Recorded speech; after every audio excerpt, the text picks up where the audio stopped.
Hi, welcome to the Market Update. I'm Andy Fazendin, broker at Fazendin Realtors. We now have the stats in for the first 6 months of 2021, which is a very interesting time to look back and see where the market's at, maybe predict what's going to happen in the future. So far year to date, we still continue to struggle with supply and demand.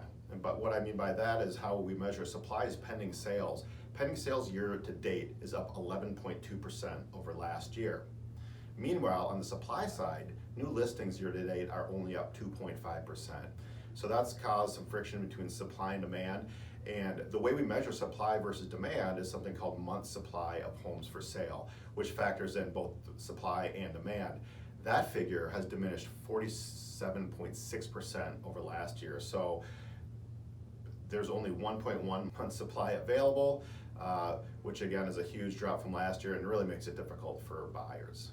The result of this high demand and low supply has been an increase in prices. The median sales price posted midway through the year is $340,000, which is 13.5% above what it was last year at the same time. Now, that's not good for buyers, but what's great for buyers is the mortgage interest rates, which continue to hover around historical low rates. They're right around 3% right now for a 30-year fixed loan, and we don't anticipate those rates going up anytime soon. So we do know that that's one of the main drivers of demand, which makes us think that the demand for housing is not going to go away. So far in the Twin Cities, it's been a fantastic year for sales.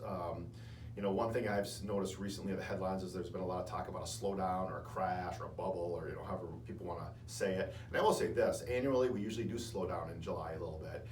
And yes, there are buyers that are certainly exhausted by the process and maybe taking a break, but this is not a big slowdown. The analogy I like to use is if I'm driving 75 miles an hour, that's really fast.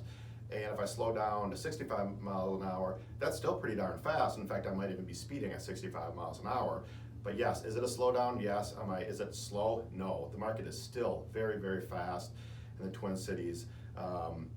The buyers still have to pull out all the stops to get a house. We're experiencing a lot of multiple listings, a lot of sales over list price. So it's still a very, very strong market. It's still a very challenging market for buyers and a good market for sellers. Now, all things considered, we do think that this pattern will continue. We do anticipate robust sales for the rest of the summer, into the fall, and into the winter months. But please stay tuned. We'll be keeping a close eye on the market.